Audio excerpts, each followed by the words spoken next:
Good evening. We're the Eugene Planning Commission, and tonight we will be holding a public hearing on appeal of the hearings official's decision to approve concurrent planned unit development and conditional use permit applications for an AT&T cell tower proposal at the Oakway Golf Course. This is in City Files PDT 10-2 and CU 11-1. At this point, I'd like to have the Planning Commission introduce itself. My name is Jeff Mills, and I'd ask each of the commissioners to introduce themselves. John Belcher. Bill Randall. Rick Duncan. I'm Randy Leddick. Lisa Warnes. Heidi Byerly. Before I begin the hearing, I would like to briefly go over the hearing procedure. The decision of the Planning Commission on this appeal is quasi-judicial, so we will use quasi-judicial format for this public hearing in accordance with applicable code requirements. The purpose of tonight's hearing is to receive relevant testimony on the appeals before us. We will not be making a decision on the appeals tonight. I want to remind everyone that your testimony must be directed toward the appeal issues and relevant criteria. No new evidence pertaining to appeal issues can be accepted by the Planning Commission. The Planning Commission can only accept argument and analysis related to evidence that is already in the record. Those wishing to speak during this public hearing should have already submitted a completed request to speak form to staff, if you haven't. If you wish to speak and you have not already done so, please submit that form now. Once the public hearing is open, speakers will be called on in the following order: those in support of the application, those with a neutral position, and those opposed to the application. In this case, to avoid any confusion, because both the applicant and opponents have appealed the decision, we have determined that the standard order of speakers will not change, and that the applicant should address its own appeal as part of its testimony in support of the application. The opponents will then have an opportunity to present their appeal. At the end of the testimony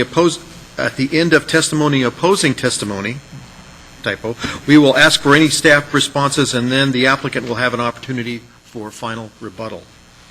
I'm also supposed to remind everyone that the failure to raise an issue with sufficient specificity to allow the Planning Commission and parties to respond will preclude further appeal on that issue.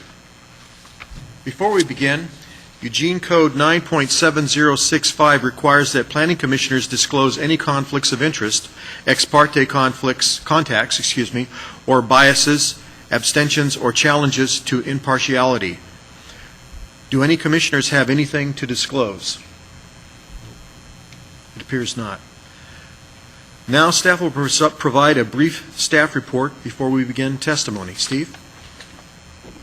Thank you. My name is Stephen Oakes. I'm an associate planner at the City of Eugene.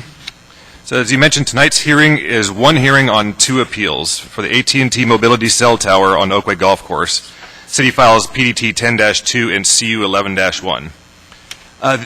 For record, the entire record is available at the back of the room. There's a big binder with a green cover if anybody's interested also.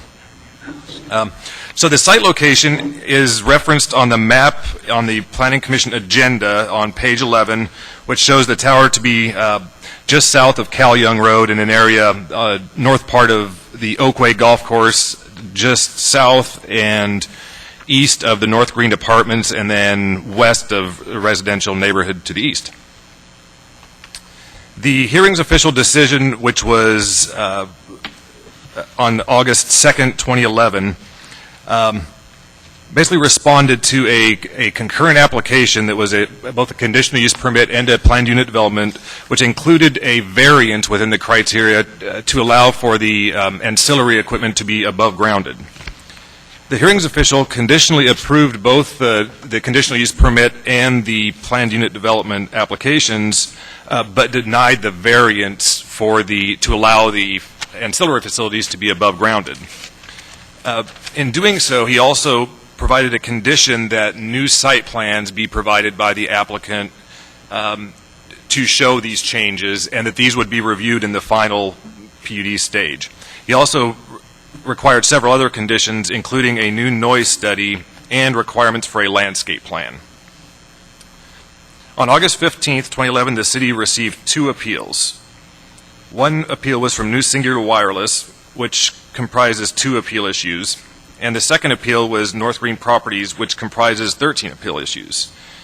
These are discussed in the staff agenda item summary starting in the agenda packet, page 2.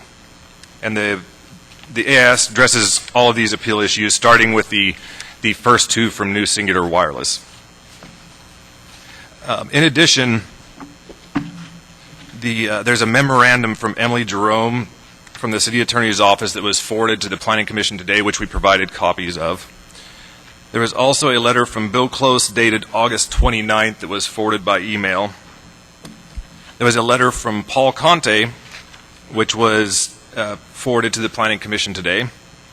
And then you should also have a letter from Michael Reeder on behalf of North Green LLC that was provided today. And if anyone else would like copies of this, we have extras of a few of them, and we can get you copies after the fact also. At this point, if there's any questions regarding the agenda item summary or regarding the memorandum from the Planning Commission, we would like to answer those at this time.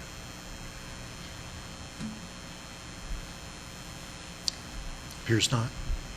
Okay, thank you. That's all for this staff presentation. Okay. I will now open the public hearing with those in support of the applicant. Please give your name and address when you speak. First to speak is Richard Bush.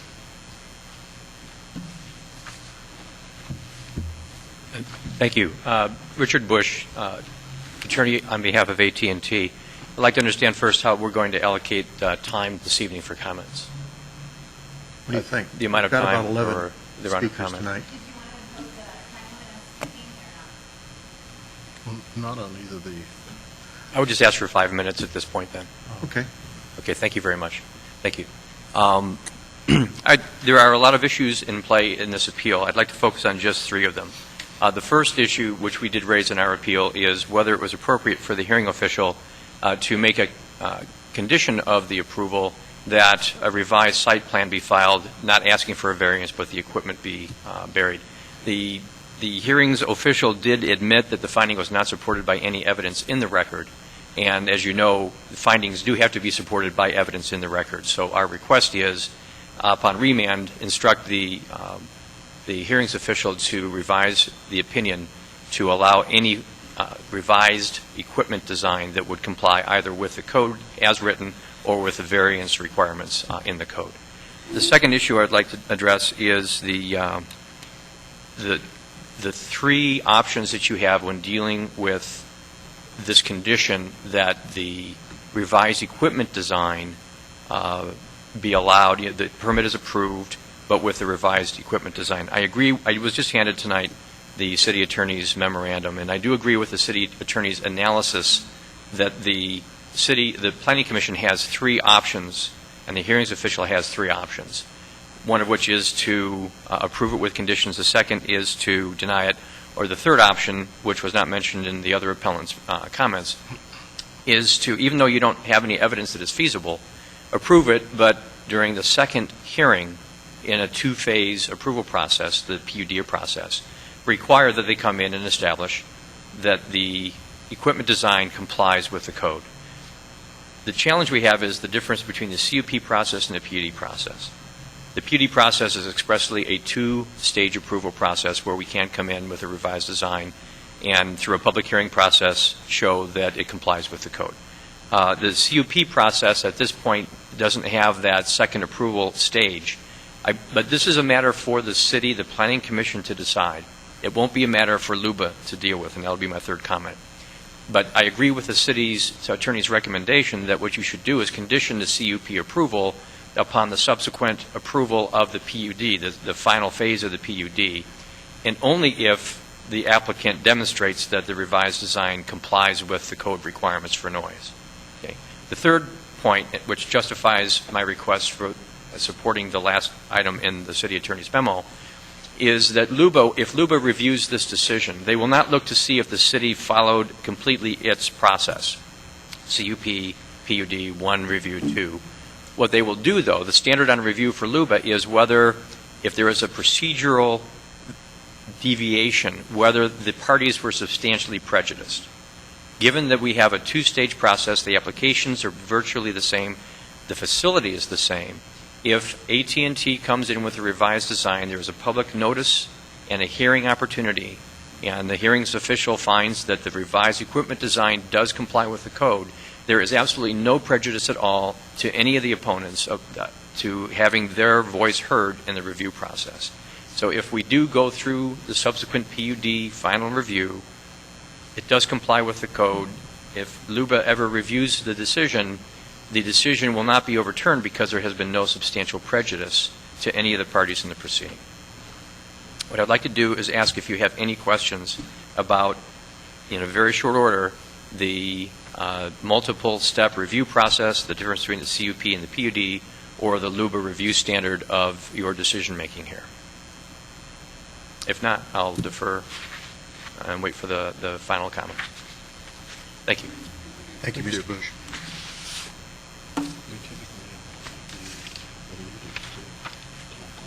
Right. The next speaker is listed as a neutral speaker, Mr. Richard Can. Hope I didn't mispronounce that too badly.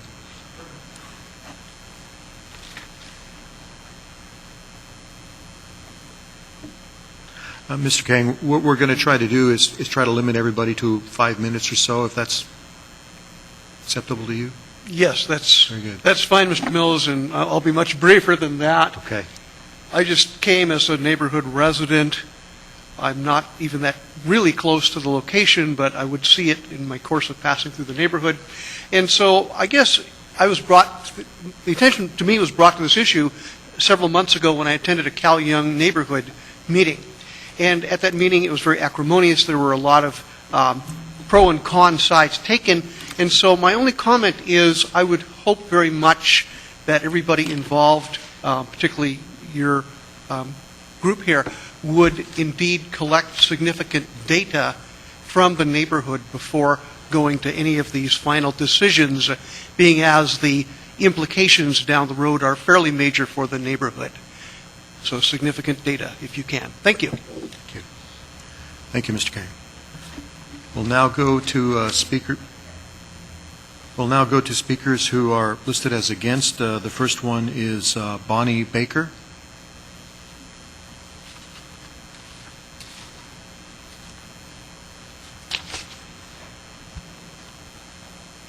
My name is Bonnie Baker. I live at 2120 Law Lane.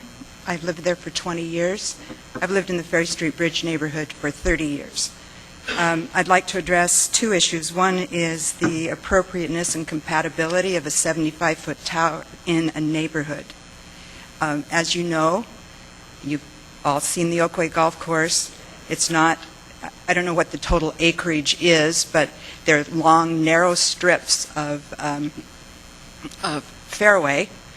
My house backs to the golf course, and I get 10 to 20 balls in my backyard every day from the golfers. The entire golf course, every fairway, is surrounded by homes. This is not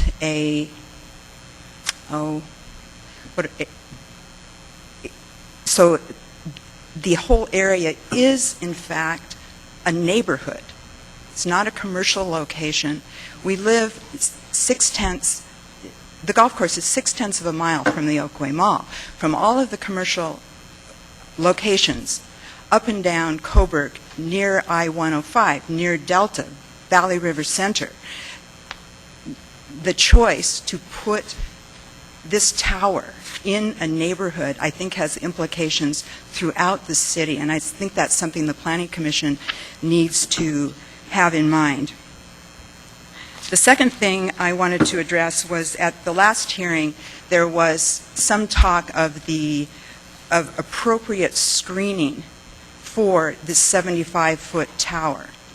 The tower is going to sit in the middle of essentially a vacant lot, and it was proposed that maybe they could make the cell phone tower look like a tree, which is done in Southern California with making cell phone towers look like palm trees.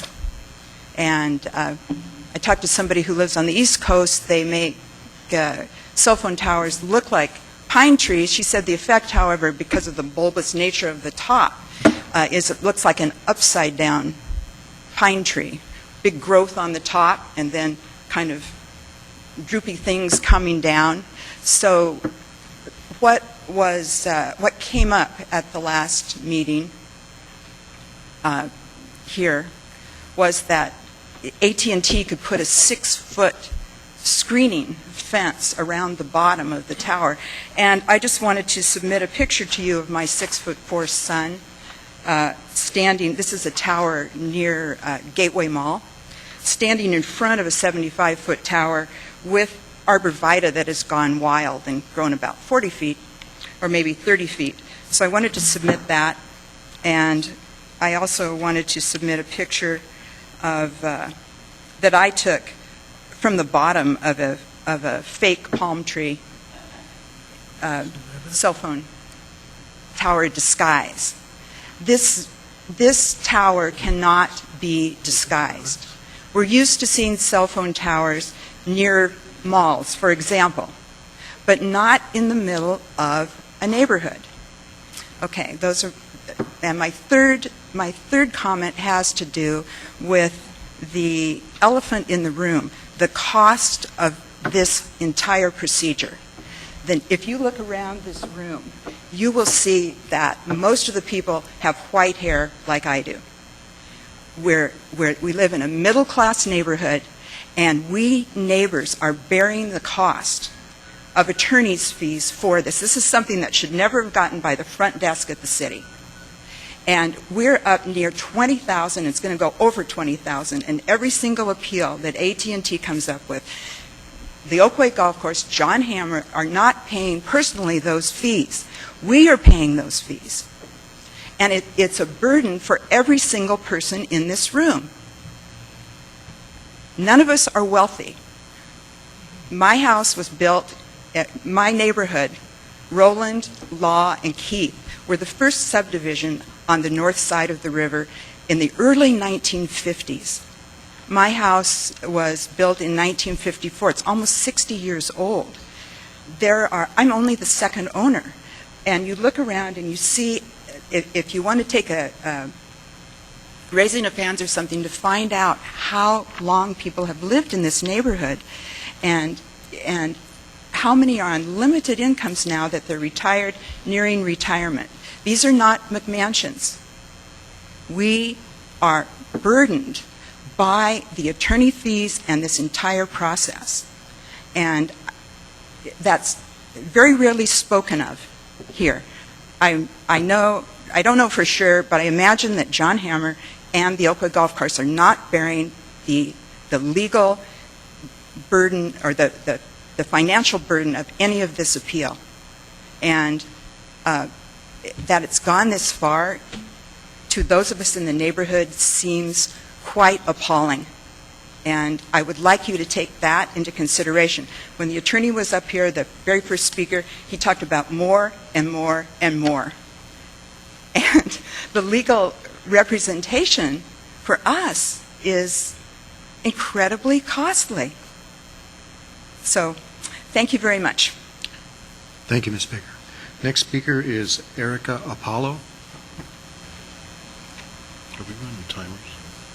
I don't think we are. I just have a couple of comments for you, my fellow citizens, as commissioners, and for AT&T. The issue of wireless technology affects all of us. It is an integral part of 21st century life in which we all partake. I myself am a client of AT&T. They are my server. The issue here, the substantive issue here, is AT&T's decision to try and locate its 70-foot tower, cell-foot tower, right in the middle of a doubly protected residential zone. That's a substantive issue. Then there's due process and the codes and all of that. But that's the main point. Where are they going to locate their tower to serve us? I'd like to echo my fellow citizens' point that accepting the necessity of due process, which is now costing hours and hours and thousands of dollars in paperwork, what is being lost is the underlying philosophy upon which our city codes are based.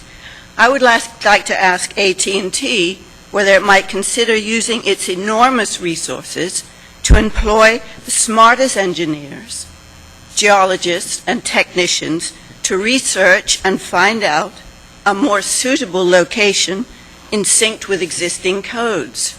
I've been at these hearings. Right now, AT&T's attitude is, we want to be there. We're going to be there.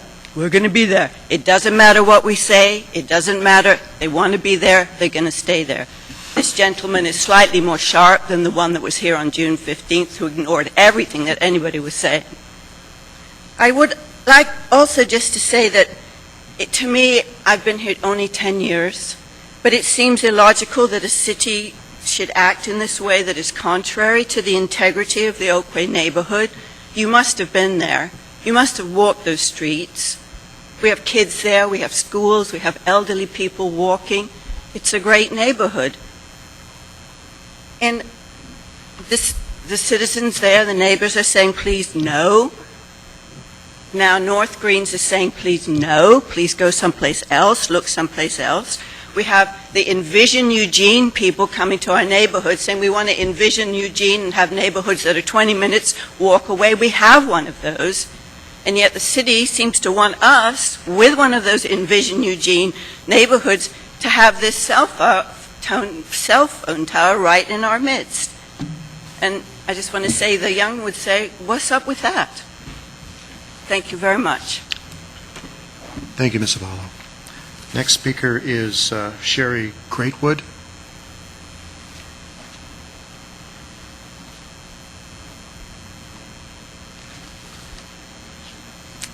Hi, my name's Sherry Greatwood.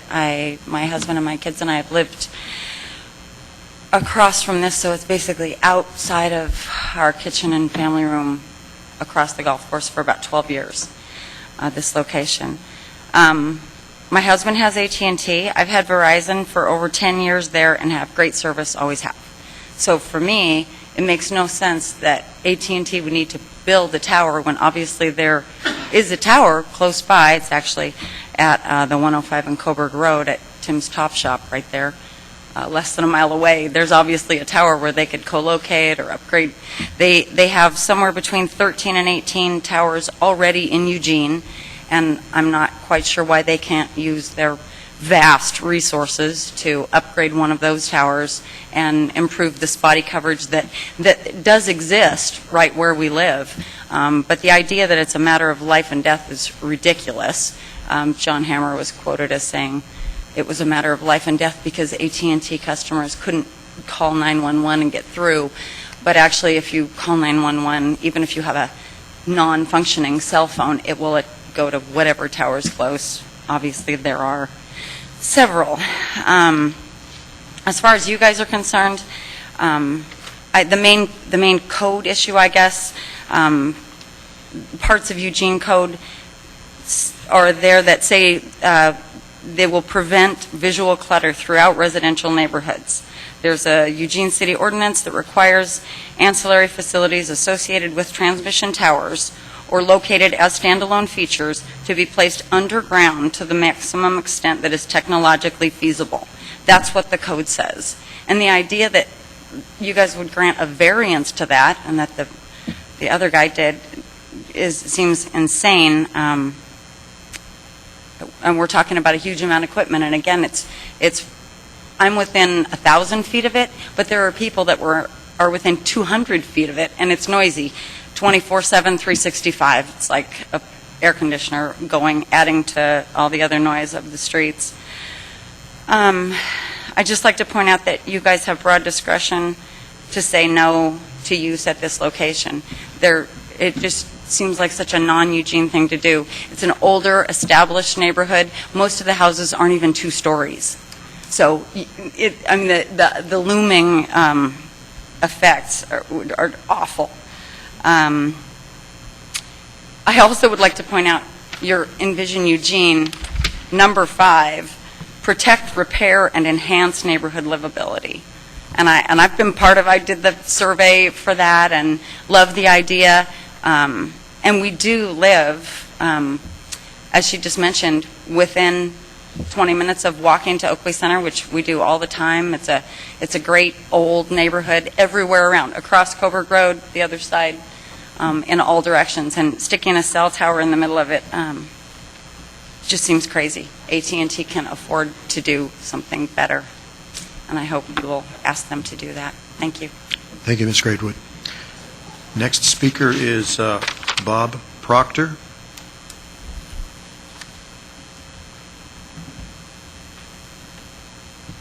Hello. My name is Bob Proctor, and I live at 2174 Keith Way, which is about maybe 2 streets away from the proposed site for this cell tower. I'm speaking on behalf also of John Jaworski, the president of the Cal Young Neighborhood Association, and I'm also secretary-treasurer of the Cal Young Neighborhood Association and on the executive board.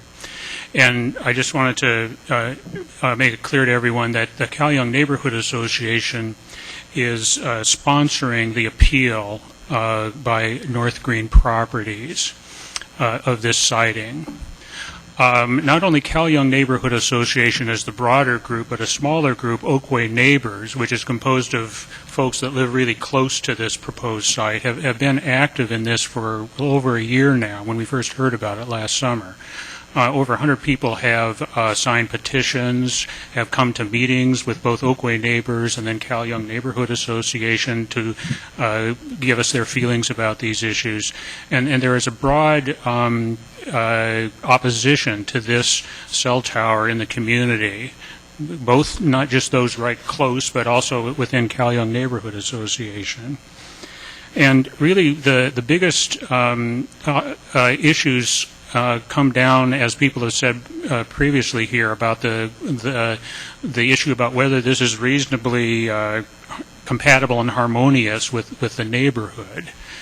And we just can't see that is the case. So that's the cell tower, itself. If a cell tower was there, though, there is still a 1997 Eugene ordinance that requires in R1 zones that the facilities be undergrounded. And so at the very least, the undergrounding should take place. And in that code, there were mentions about doing that to address visual clutter and to mitigate potential nuisance impact of cell towers. And so there seems to be in that code the feeling that these things are an issue with neighborhood compatibility and the character of a neighborhood. And that's the feeling of the neighbors who are opposed within Cal Young Neighborhood Association and Oakway Neighbors. And so we just wanted to get that point across. Thank you very much. Thank you, Mr. Proctor. Next speaker is Bill Clues.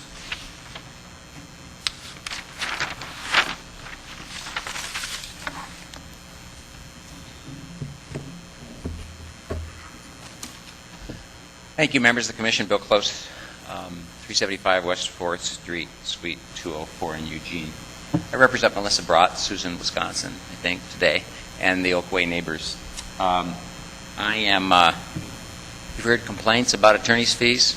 I'm responsible for some of those attorney's fees. And they do add up because these proceedings tend to go on. This particular application is over a year old. So actually the largest amount of paper that I filed in this proceeding was dated December 30th. I basically spent Christmas break going through all the materials and writing a long epistle with many attachments to the city, which staff went through, which the applicant went through, and suddenly everything went on hold. One of the points we raised was, you need a conditional use permit and you haven't applied for one. So everything stopped and went back and applied for a conditional use permit, and then it all started over again this spring. So it tends to go on and on. One of the other points I made in my first submission in the end of December was the feasibility of undergrounding this facility. I got on the web and I said, if I need to underground something like this, can I do it? Who does that for me? Well, what do you know? There's a huge industry of companies that underground facilities exactly like this, and they all brag about how well they do it on the web. There are examples of whole radio stations being underground in places where either they would otherwise mess up scenic views. And I think based on those materials that went into the record early on, we haven't heard anything subsequent from the applicant that it's not possible to underground. They talk about the cost or not wanting to do it, but there's no evidence in the record that it can't be done, because quite simply it can be done. So I have a 6-page letter which I gave you on Monday. Staff gave it to you early so you could read it leisurely over several lunches. It's not that long. It's broken into 3 parts, each of which is repetitive. The introduction raises 4 points, and then the body of this thing takes each of those points and expands on it a little bit. And at the very end of my letter, I list exactly 4 things that my clients would like you to determine. So tonight I just want to go through the introductory part where I hit the 4 points in highlight fashion. In the first one, I'm suggesting that the Commission has discretion to deny this application based on aesthetics and fit, livability, those soft standards. And here what I'd like to do is talk to you a little bit about the standard of review. It's a fun issue for me when these kinds of applications come to the Commission. And I'd state it like this, and I hope staff will agree with me. The code says that your job is to find error on the part of the hearings official. But when you're dealing with a fuzzy standard like livability, compatibility, fit with the neighborhood, that standard allows you to look at the very same facts, the very same body of evidence that the hearings official was working with, because nobody can give you new evidence in this appeal. You look at the same body of evidence and think of it as a stew pot of all kinds of conflicting evidence. The hearings official reached a conclusion based on that evidence. You can look at the very same pot of evidence, and you can reach a different conclusion as to livability, compatibility, and fit.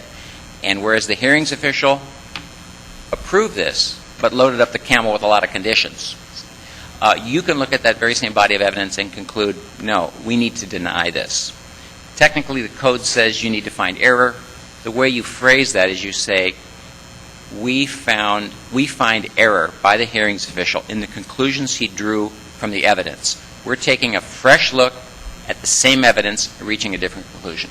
So I think that's an important point when you have issues like this which are very evidentiary based. So that is point 1 in my little summary. On the second page, I elaborate on that a little bit, and I've quoted for you what I think is probably the most important language out there that relates to this issue. We're dealing with the very first time that our 1997 telecom ordinance is being applied to a proposal in a residential zone. And I watched that ordinance come together in 1997, because I was working for some cell companies at the time. And I thought, holy smokes, these standards for residential siting are really stiff. And they are. They require undergrounding in the R1. And here's the finding in the middle of my second page there. This is the finding that the City Council adopted in support of that 1997 ordinance. And that finding tells you how strongly the City Council felt about undergrounding this stuff because of the nasty fit with the neighborhood. I won't read it to you, several sentences, but it's about as strong a statement as you find in Eugene regulations. So you have discretion to say no based on exactly the evidence we have in the record today. Totally within your discretion. Second item, no second bite at the apple. Really, AT&T is asking you for a second bite at the apple. We've been in this for a year. It's a burden on my clients. You've heard them complain about that already. Everybody went to the hearing with their experts. The metaphor I use here is David and Goliath. My clients would be David. And the hearings official found in our favor based on the key issue, which is noise. He even pointed out that the applicant didn't address some of the points that our acoustic engineer raised. So this is the time to just say no. AT&T, like any other applicant, can go back and try again. But I'm asking you, please don't resuscitate Goliath and send my client back into the arena with them for another round. The third point has to do with what I've called mixed up noise standards.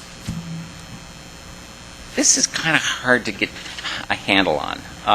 I want to say at the outset that code sets a standard of 45 decibels at the property line. We think that that means 45 decibels all noise. So you stand at the property line, you hold out your meter, which our guy did, and you've got a certain, and the applicant did as well, you've got certain ambient noise. What is it? Our position is if it's already over 45 dBA, you can't add to it. The hearings official said, no, I don't read it that way. It's really just the noise from our equipment. And so that's a simple legal question. And it's been briefed. Hearings official didn't agree with us. But I think it's an attractive theory. And it is a straight legal theory. And I just want to read to you the sentence from the code that sets that standard. Noise reduction, it says. In R1 and certain other zones, when the adjacent property is zoned for residential use or occupied by a dwelling, hospital, school, library, or nursing home, noise-generating equipment shall be sound buffered by means of baffling, barriers, or other suitable means to reduce sound level measured at the property line to 45 dBA. It doesn't say reduce sound level from the equipment or just the equipment. It says reduce the sound level measured at the property line to 45 dBA. And the applicant measured the ambient noise, and it was already above 45 dBA. So our position is this is not a candidate spot. So that's the starting point on the noise. We lost on that. We think the hearings official got it wrong. So then you move to the second issue, which is burying this stuff and getting a variance. The default standard in the code is bury this in this zone. And if it's buried, it may still make a little noise, but it's not going to be much. And AT&T has asked for a variance. If you want a variance, what noise standard do you have to meet? Staff suggested, and the hearings official agreed, that if you want a variance such that you put your equipment above ground, you have to meet 45 dBA at the property line. And we thought, no, that's not right. The code says that to get a variance and above ground your facilities, you have to obviate the need for undergrounding. And obviate the need for undergrounding means obviate the impacts of putting it on above ground.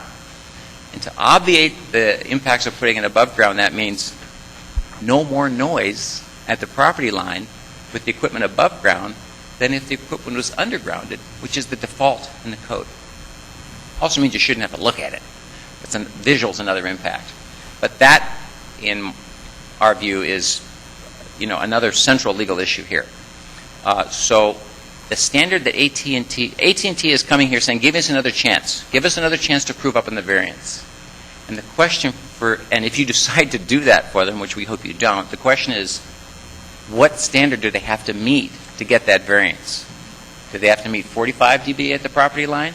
Or do they have to prove that putting the equipment above ground, they can generate no more noise at the property line than if the equipment were buried? That's the correct answer. So that is the noise issue. And the final issue, kind of one of those technical little legal issues, but I haven't cited any cases. The fourth issue is inappropriate use of conditioning.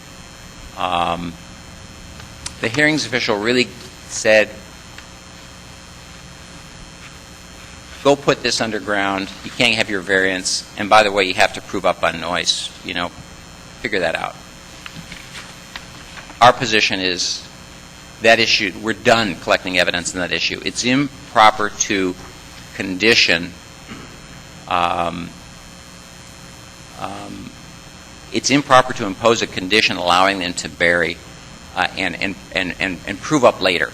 The question is there evidence in the record right now that supports a finding that the noise standard can be met, whatever that is, if they underground? And the hearings official says that evidence is not in the record now. Everybody agrees it's not in the record now. AT&T agrees it's not in the record now. That's why they want another bite at the apple. So if there's not evidence in the record that the noise standard, whatever it is, can be met with a condition, then the basic rule of the road is it's inappropriate to use a condition to find compliance with that standard. And that is the big picture summary. Thank you very much. Thank you, Mr. Close. I have a question. Commissioner Belcher. Mr. Close, I have a question about your testimony. So you're suggesting that if the site already has a noise level above 45 decibels, and as I read in the testimony, the assumption was it was due to traffic off-site.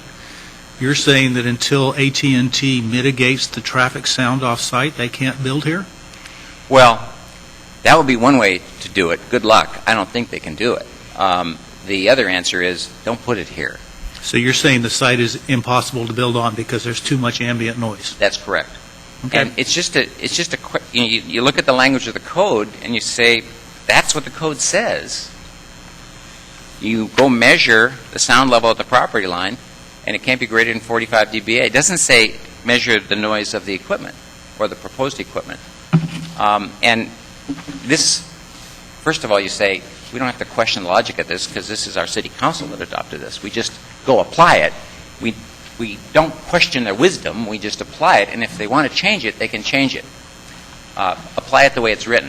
If you want to scratch at it a little bit and say, what could they possibly have been thinking in 1997 to write language like that? You say, well, when they wrote this ordinance, everybody was kind of wary of this stuff because it was coming on real fast. And the city council was of the notion that anybody, wherever they are, should be subject to sort of a maximum amount of noise. And if there's too much for starters, then this kind of equipment doesn't go here. It should go somewhere else. Okay, just trying to understand. Thank you. Next speaker is Jenny Soik. Hope I pronounced that correctly. Hi, my name is Jenny Soike, and I live with my husband and my sister at 2035 Law Lane. The conditional use permit should have been denied based on the standard of compatible and harmonious use. I'm going to try not to repeat too much of what previous speakers have said. I'll try to keep this brief.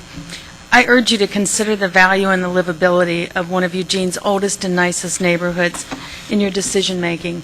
It could be your neighborhood.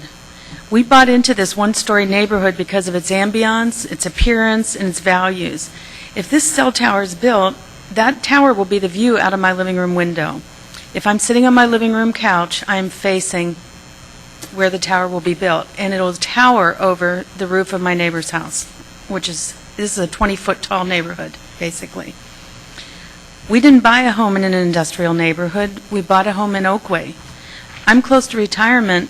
How will I sell a home with a cell tower as its primary view?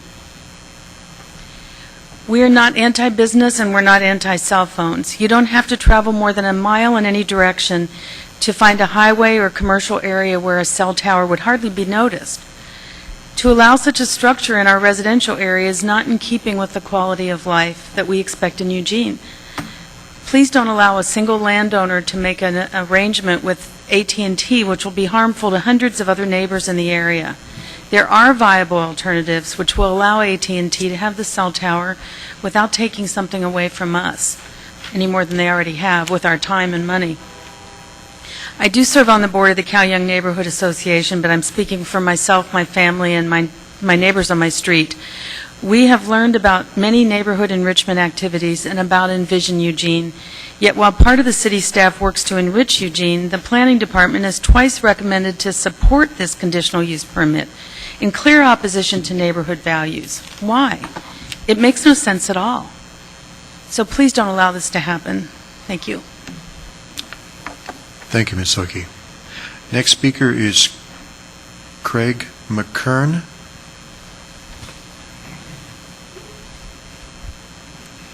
I got that right? Good evening. Craig McKern. I live at 2080 Law Lane. Been there for almost 20 years in Ferry Street Bridge 31.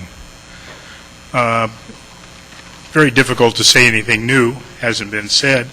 I want to touch on a couple economic points. First of all, it's an ongoing expense and has been for a year for me and my neighbors to oppose this. There shouldn't be any question about whether this is permitted or not. It's clearly not compatible, can't be made compatible. And it's interesting to me, as an aside, that the only people who are going to make any money out of this are AT&T and Mr. Hammer, and it's an expense and a burden on all the rest of us. Fellow citizens, this could happen to you.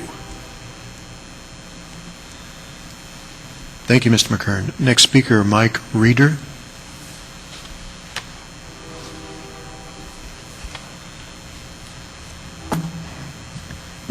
Good evening, Commissioners. My name is Mike Reeder. I'm an attorney with the law firm Arnold Gallagher here in Eugene with office at 800 Willamette Street, Suite 800. I'm here representing North Green Property LLC, the neighbor to the north and west of the proposed cell phone tower. David Deviney, representative of the owner, is here tonight, and if you so choose, he's available to answer any questions that you may have. I represent North Green Property LLC, which owns the apartments. There's 222 units. It's a medium-density residential development. It was built years ago. It has mature landscaping, and in the record with the hearings official, I submitted photos showing this development.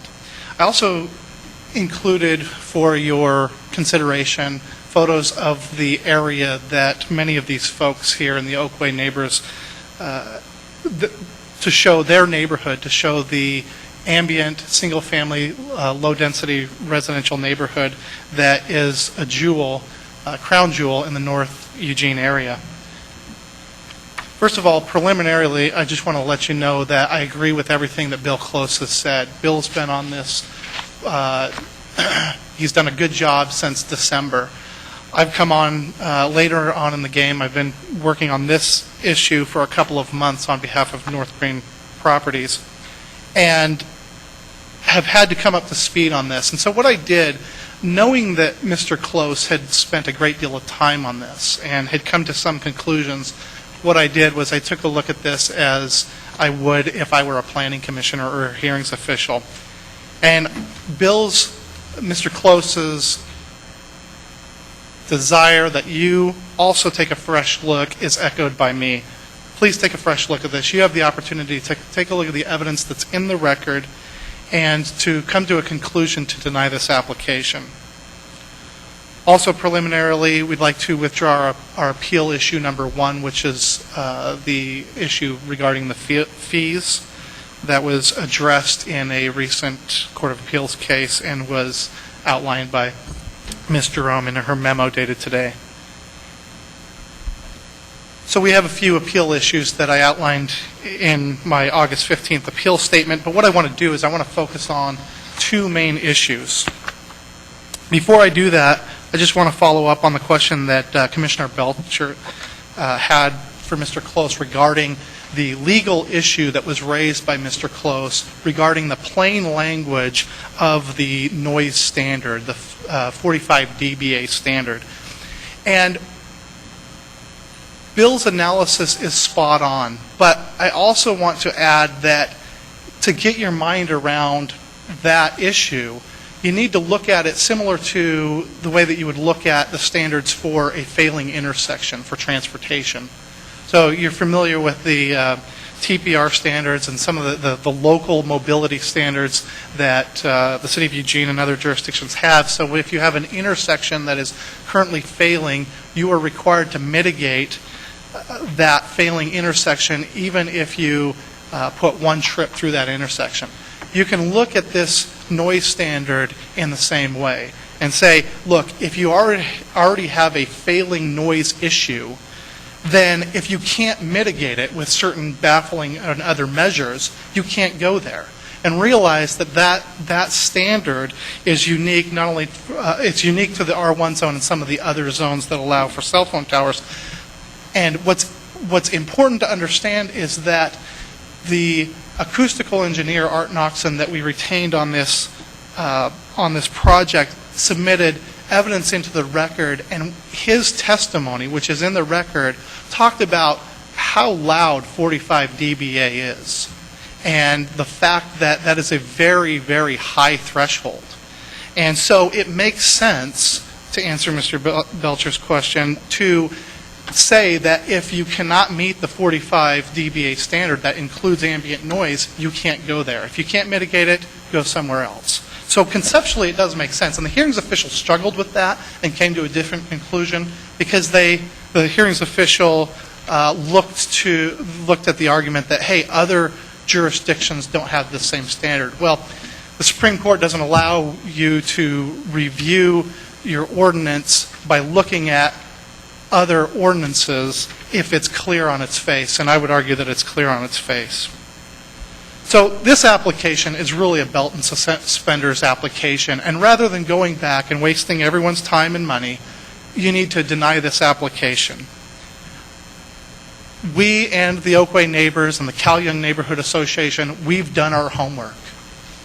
We've hired the acoustical engineer, spent thousands of dollars to hire him to do a thorough job and review the noise issue. And if you look on pages 36 and 37 of the hearings official's decision, you'll see that the hearings official agreed with our acoustical engineer. It's not even close. Similar to the analogy that Bill Close uses of David and Goliath. You know, David took out Goliath. It was over. Game over. So in the same way, our acoustical engineer won that battle and won it handily. Now AT&T is saying, well, let us come back and have another bite at the apple. That is not fair. And I ask that you deny that request. But aside from the noise issues, and aside from many of the other issues, I want to focus on two issues. And these are two threshold issues. And if you find in our favor on either of those issues, or on both, then you need to deny this application. Starting off, I want to talk to you about the R1 zone, because this is the zone that we're in. The purpose of the R1 zone, as you know, is intended to provide a limited range of non-residential uses that can enhance the quality of low-density residential uses. So if a facility can be located in the R1 area and it can meet the very stringent CUP and PUD standards, then the city may choose to allow this cell phone tower. You have discretion. Even if AT&T was able to show that they meet the criteria for approval, you still have the ability to deny it, and I ask that you do. The fact of the matter is they can't meet the criteria of approval, regardless of whether or not they go back and look at undergrounding or taking measures to mitigate the noise in some other proceeding. And the reason why is because the Metro Plan policy, the environmental design element, E4, is controlling mandatory applicable criteria in this case. Now, this is a point of contention where the hearings official denied our argument that policy E4 was applicable. But let me walk you through the rationale for why policy E4 is applicable. But first, let me just read to you this very simple policy. It says, public and private facilities, and this is a private facility, and no one's arguing that it's not, shall be designed and located in a manner that preserves and enhances desirable features of the local and neighborhood areas and promotes their sense of identity. And that's found in the Metro Plan. That's a policy that is embedded within the Metro Plan policies, some of which are not criteria for approval in this application, some of which arguably are, but this one definitely is. And so I'd ask you to focus on this, and I've provided you with a hearing memorandum that you can take a look at after this hearing, or now if you so choose, that describes that issue. So why did the hearings official disagree with us? Well, the hearings official disagreed with us because in the Willamette Oaks LLC Good Pasture Island PUD, he took the position that in that case that the policy E4 was not an applicable criterion for approval. And so therefore, he didn't change his mind in this case. And what he did was he cited to specific code provisions that seemed to address the issues that are raised in policy E4. The problem with that is that those provisions in the Eugene Code don't speak to some of the policies that are embedded in policy E4, specifically to promote the sense of identity or to enhance desirable features of the local neighborhood area. Now, a lot of those CUP and PUD criteria that speak to livability and those other issues, those are important, and we can get to those, but there's also criteria that the applicant has to meet that's a bare minimum threshold. And so case law says that when you have a comprehensive plan policy and you don't know whether or not that policy is applicable to a quasi-judicial decision like this one, you need to look at the text and the context of the provision. And so if you look at the text of the provision, it looks pretty clear that that public and private facilities, those are discrete facilities. We're not talking about long-range planning. We're not talking about changing the code. We're talking about specific facilities shall be designed and located in a manner that preserves and enhances desirable features. That's a very specific and also mandatory provision, and the hearings official erred when he concluded otherwise. If you look at the context of the environmental design element, that also shows that this provision is mandatory. There's no language in that provision in that section of the Metro Plan that would suggest that those policies couldn't be applicable in this case. So the question you may have as the Planning Commission is, wait a second, we approved the hearings official's decision in the Goodpasture Island case, so we have essentially adopted the conclusion that policy E4 is not an applicable criterion for approval. And I would submit to you that you are not bound by your previous decision. That previous decision, with all due respect, was erroneous. It's erroneous in this case, and I urge you not to make the same mistake. And I've cited case law that I'm actually familiar with because I was involved that says that a local government is not bound by the decisions that they made previously. It's not the issue of the principle of stare decisis is not applicable in local quasi-judicial proceedings. So I've cited in my materials, you've heard from the folks who live in the area, the hearings official heard from the folks in the area, where they've talked about many issues. You've got noise. You've got other issues that aren't even applicable to the criteria for approval. But you also have the main issue, which is the elephant in the room, which is the 75-foot pole, the tower, that cannot be undergrounded. Now, at the hearings official stage, we talked a lot about noise. That was the big issue. And tonight I want to talk to you about the 75-foot tower that you cannot underground and you can also not screen. And the hearings official talked a lot about adequate screening. And the hearings official imposed some pretty heavy and some pretty subjective conditions of approval in an attempt to screen the facilities and a portion of the tower. The problem is you cannot screen the tower. You're not going to be able to get 75 feet up there. The applicant has not proposed any stealth design. There is nothing in the record that shows that you're going to be able to cover that naked pole. And that is one of the issues that is so demanding for you to look at. And it's the point of contention that many of the neighbors that have spoken here tonight have. And so all of those issues about livability and compatibility and enhancing the neighborhood, that 75-foot tower is the elephant in the room. And since it can't be mitigated, it needs to be denied. Now, there may be certain circumstances where a 75-foot tower or perhaps a smaller tower that's located in the R1 zone may not have the same impacts that it would have for this particular neighborhood and adjacent properties. However, it's not our job to show you where or show the applicant where that may occur. The fact of the matter is that the way that the Eugene City Council has provided for the location of a cell tower in the R1 zone, they've made it so stringent that basically you're going to have a perfect storm to be able to locate in the R1 zone. And that's fine. A city has the authority to so narrowly choose where to have a cell phone tower as long as it allows for cell phone towers throughout the area. The R1 zone needs to be protected. The last issue that I have is the actual code itself. So even if you say, look, Mr. Reader, I'm not going to take your argument that the policy E4 is a mandatory criterion for approval.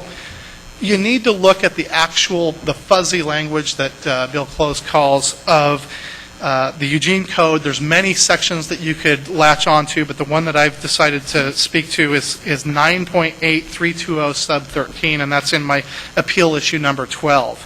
So the hearings official argued that the visual impact of the cell tower at this location met the standards of 9.8320 sub 13 because he concluded that the application met the standards of 98320 sub 3. So there's a lot of, if you look at the 63-page decision or however many pages it is, there's a lot of flipping back and forth. Okay, he's included findings that were adopted in some other portion.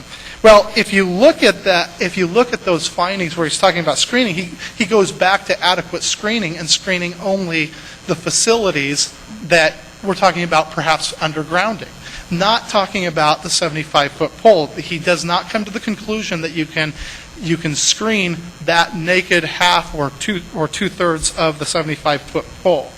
And that was error on his part. The record is saturated with written and oral testimony from the neighbors and the CYNA and others that establish the fact that the proposed cell phone tower is not compatible or in harmony with the surrounding residential uses, nor would it enhance the desirable features of the local and neighborhood areas. Now, I want to take a step back quickly and just describe it. Many times, the Planning Commission and hearings officials are met with angry neighbors, frustrated neighbors who are saying, we don't like this use.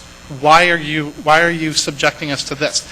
And many times, you as a quasi-judicial decision maker have to put on your judge's hat and say, you know what, I can sympathize with your concerns. It doesn't seem right, but you know what, the criteria in the code require us to affirm the decision or approve the application.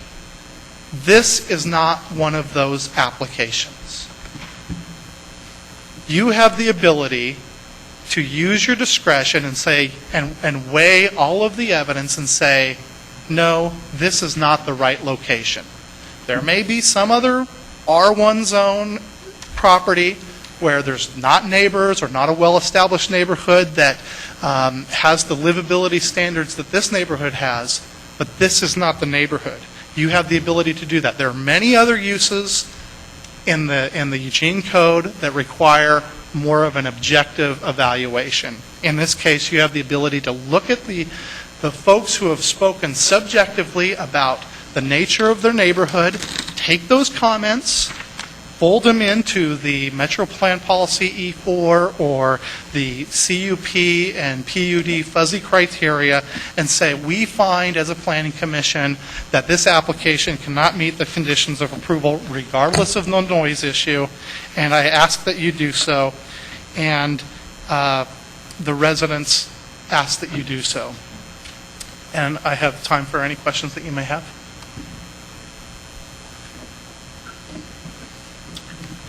No questions at this time, Mr. Thank you Reader. for your consideration.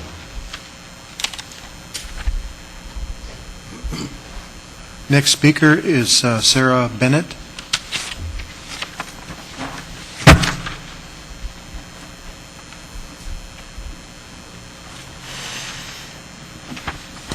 Hi. My name is Sarah Bennett. I'm here representing Rob Bennett and Bennett Management Company. Bennett Management Company has had the property management responsibility for North Green Apartments, which consists of 222 apartment homes located to the north and west of the proposed cell tower facility for over 30 years. The proposed cell tower facilities will be 102 feet from the closest North Green property line. We believe that this location, which is in the middle of a long-standing, low to medium density residential neighborhood, is a poor choice for a cell phone tower. Much of our management success has been because of our specific orientation toward the off-site open space that exists. Our landscaping plan and on-site open space all lead to the golf course.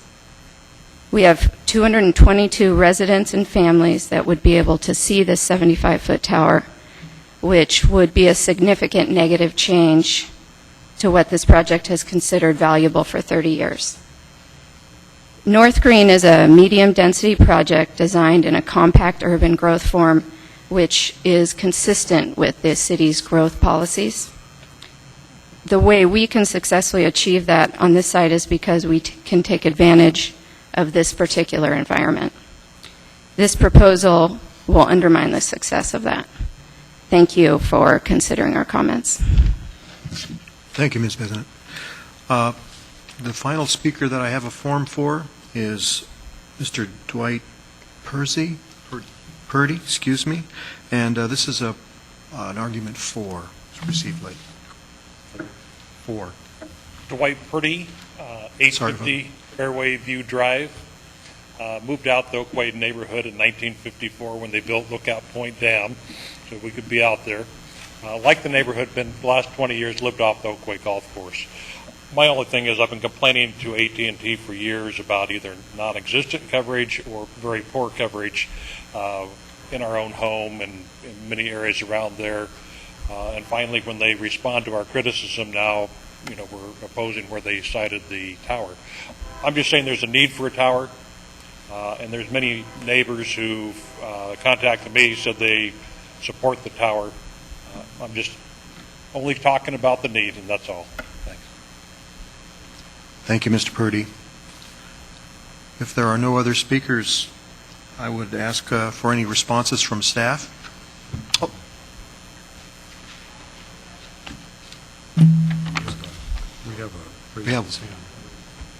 We had someone raise his hand. We don't have any further staff response at this point. Okay. We have got a couple people raising their hands in the audience there. Yeah, at this point, following the staff response, which there is none, we would turn to applicant rebuttal. But we have someone in the We audience. have people in the audience that didn't. Direct them to get a form and fill it out. Yeah. Why don't you ask if anyone else wants to testify? I think two more. Yeah, let's, if you would, please fill out a form and we can let you speak.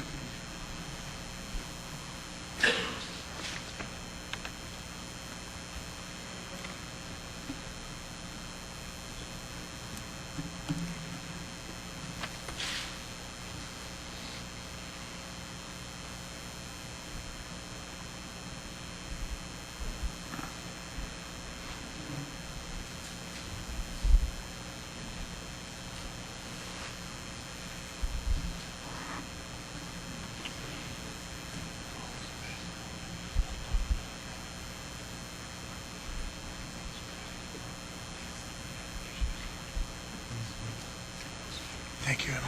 Thanks.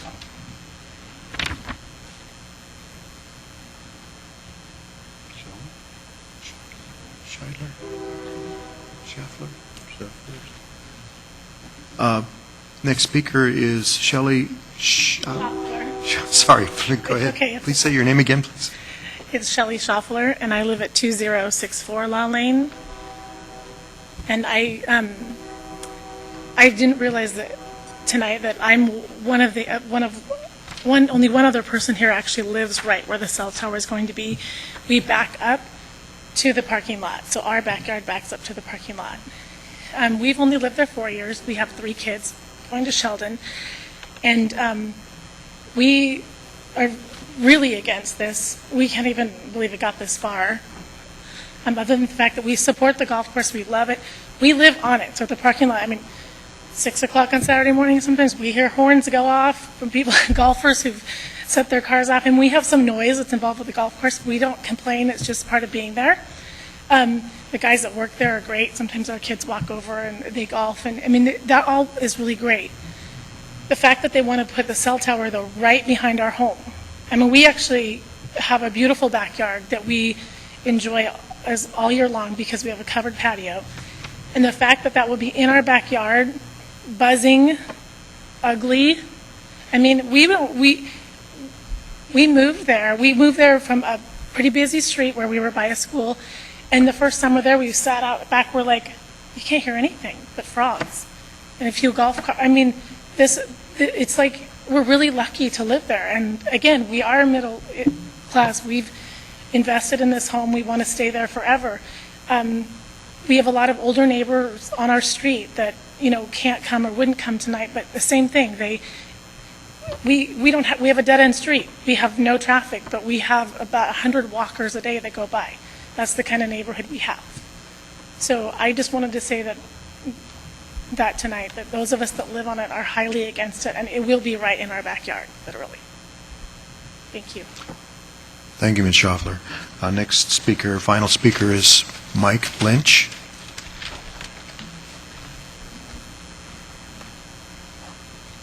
Thank you for letting me speak. I apologize for not signing up earlier. I live about 100 yards from where the cell tower would go. And obviously I don't like the idea. But my real question is the need for the cell tower. I use a BlackBerry. My wife uses an iPhone. We both have AT&T service. We have no difficulty with service in our area at all. I probably make 20 to 50 phone calls a day. I run a small business. I drive all around the area. I make them from my home. I make them from my car. I make them from everywhere around our area. And I never have a difficulty making a phone call. I just am bewildered why they want to put a cell phone tower in a neighborhood that has perfectly good cell phone reception. Thank you very much. Thank you, Mr. Lynch.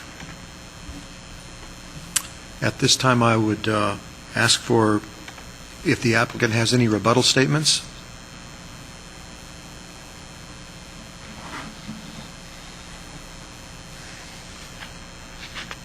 Yes, thank you. Richard Bush again on behalf of AT&T. I'd like to address 4 topics that have come up. The first is, since I got the city attorney's memo moments before the hearing tonight, I've done a fair amount of reading in the back of the room to take a look at the other material in the code. And one of the significant questions here tonight is whether the city has the authority to treat the CUP application on the same timeline, the same schedule as a PUD, allowing AT&T to submit a revised site design for meeting both the CUP and the PUD criteria.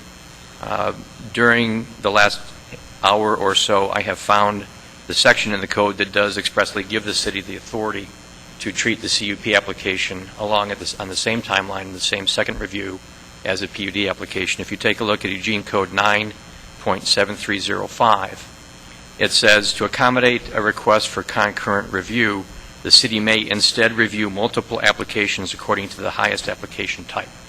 In this instance, the highest application type is the PUD approval process, the 2-stage review process.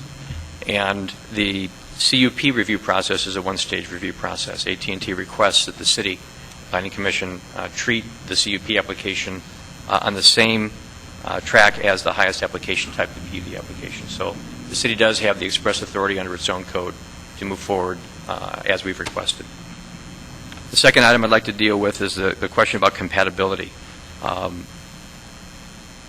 This is in an R1 zone, and as a matter of land use law, I believe that since this facility, a wireless communications facility, is allowed in the R1 zone and on any property that meets the setback and so on criteria for the R1 zone, it is deemed compatible by law because it is just a part of what is permitted in the zone. When people take a look at the zone and decide what uses are permissible, this is a permitted use, even though it's a conditional use, across the zone. So the question isn't whether this use is compatible.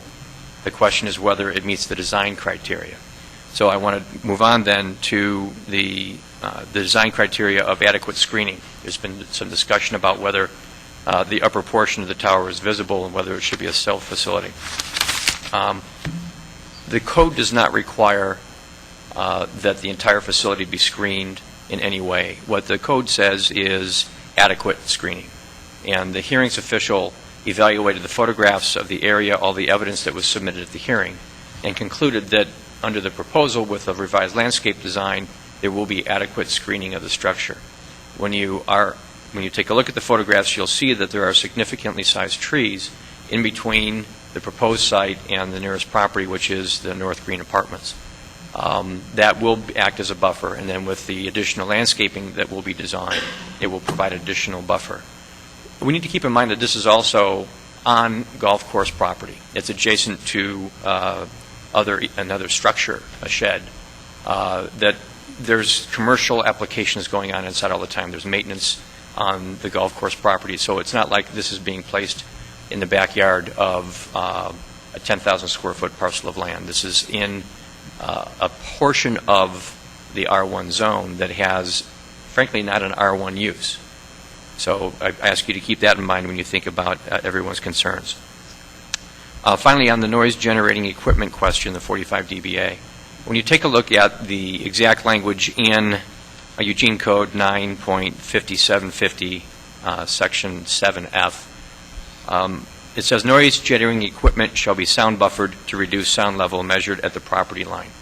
It doesn't say the noise level to reduce noise level or sound level of the equipment, and it doesn't say to reduce the sound level of the ambient environment.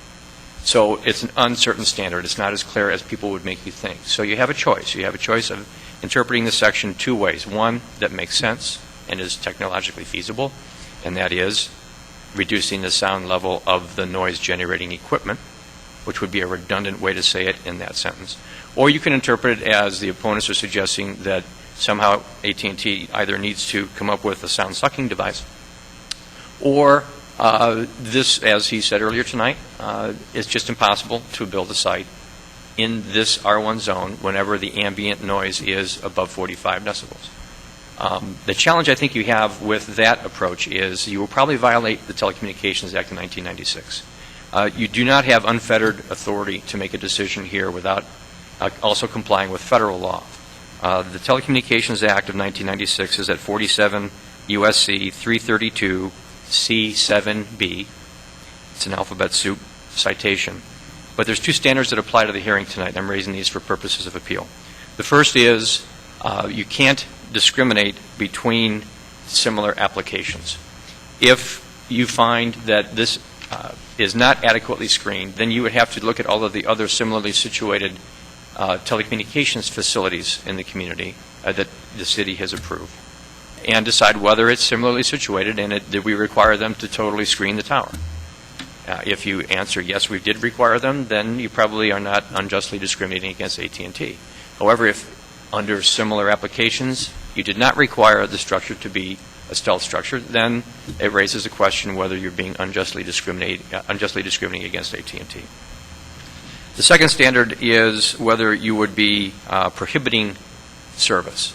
There is a prohibition under the Telecom Act that the local government is free to regulate land use matters unless the interpretation of state law is that you are prohibited from providing service. As I said here tonight, if you interpret the noise section of the code to prohibit us from putting this facility anywhere in an R1 zone where the ambient noise is 45 decibels or more, it is going to be preempted by the Telecommunications Act.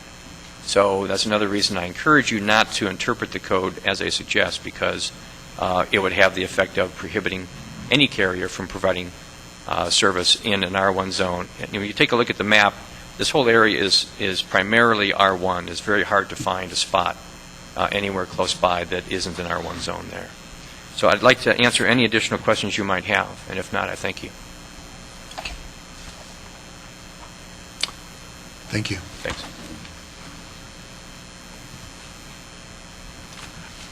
If we have no questions from the commission for any of the testimony, then at this point, will close the hearing and the record and ask whether any of the commissioners have questions for staff that they can respond to for deliberations.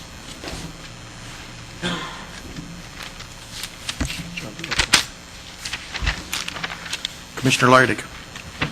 Yeah, first, Steve or Gabe or Emily, I don't know if you can answer these tonight, but in reading through all the documents that we have, and there's some over 1,000 pages of it, I'd appreciate some clarity on the noise issue. 4 or 5 questions on that. One, is the state DEQ noise standard somehow applicable to what we're doing here tonight? Number 2, is this ambient noise level applicable? Thought I had them memorized, but I don't. Here they are. What is the applicability of the time of day that a noise reading is taken?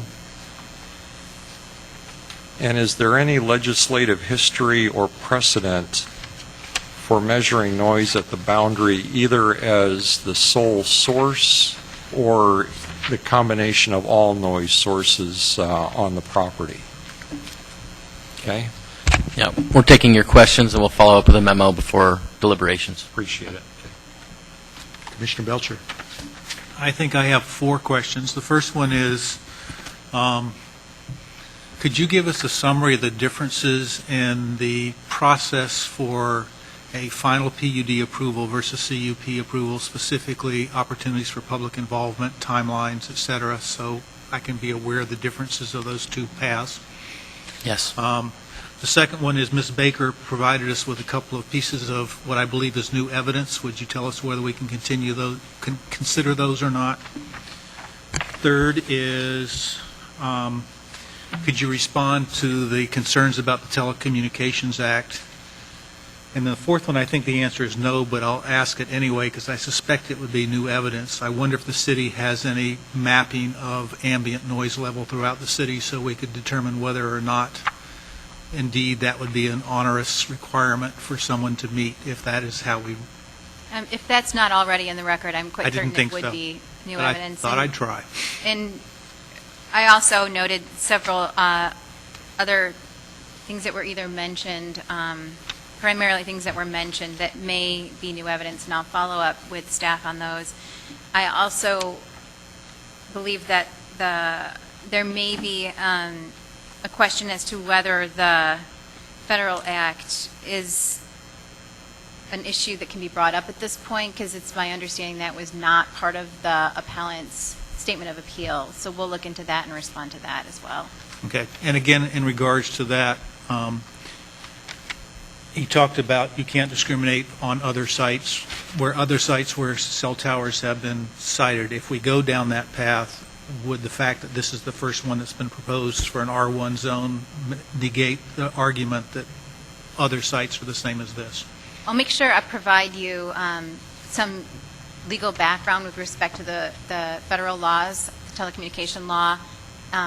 Should it not be new evidence? Regardless of whether I believe it's been preserved for your consideration or not. So you can make that decision, and if you do believe that it's something that you need to consider, you'll have the background to address it.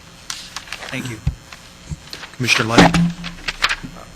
Just to follow up on Commissioner Belcher and this issue of screening the height or most of the tower, to the extent that we can find out if there's some precedent in how we address water towers, radio antennas, power line poles, to the extent that any information you can provide us on how those are treated that would be relevant and not new evidence, I would appreciate it if we could have a discussion on that. Yeah, we'll look at it.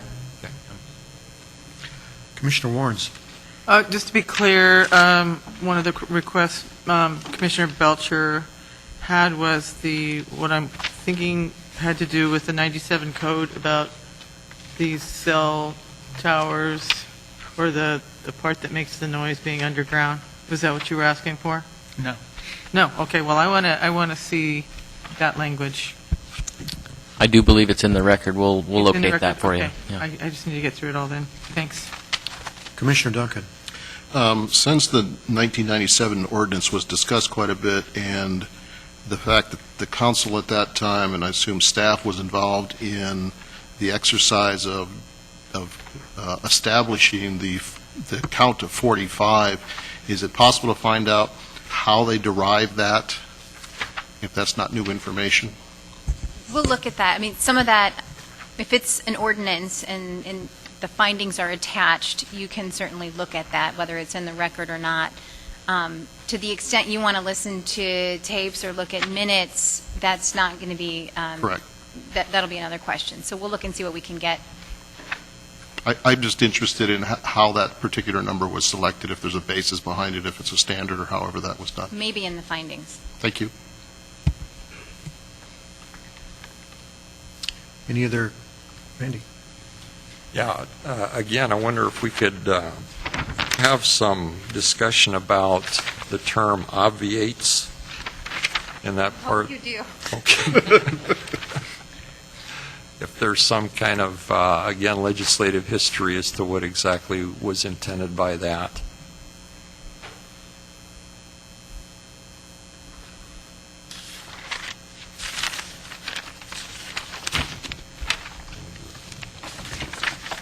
Here's where a lot of questions. Let me make sure. Yeah. We'll pause here for a moment. Yeah. Let everybody dig through their Excuse me, I paperwork. only bought about 100 of my pages with Yeah. me tonight. Yeah, that's about what I've got. I guess there was a question about, we discussed earlier about length of time, since our findings to go through are now somewhere close to 1,200 to 1,300 pages. Right, so under statute, we're bound by a 120-day time limit, and our calculation is that ends on the 16th of September. We do have a little bit of time that we can have, we believe, 2 meetings, within that period to deliberate and take final action, unless the applicant is willing to grant an extension of time to allow you more time to consider the record. We're bound by that statute. Okay. And just to state again, Gabe, right now, we're planning on two sessions to deliberate, right? We've got those pretty well on our calendar. That's right. We have a meeting already scheduled on the 6th of September. The first item that night is a public hearing on a zone change appeal, and we would add this item for deliberation following that. Assuming the need for a second meeting to develop a final order to get through deliberations, we've got that tentatively scheduled for September 12th. Both meetings in the McNutt Room here at City Hall.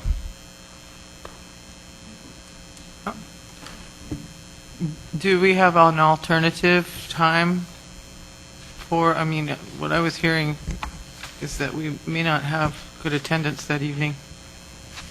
12. We do know that 3 of us won't be here the 12th. Right. We can look at an alternate date if attendance of the commissioners is a concern. I think we'll still have a quorum, but we'll look at alternatives and poll for possible other dates to see if we can get the full group. Thank you. Okay.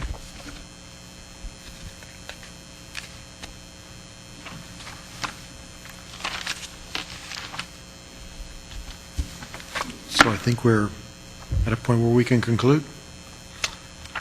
With that, we'll close the meeting. Meeting is adjourned. Thank you all.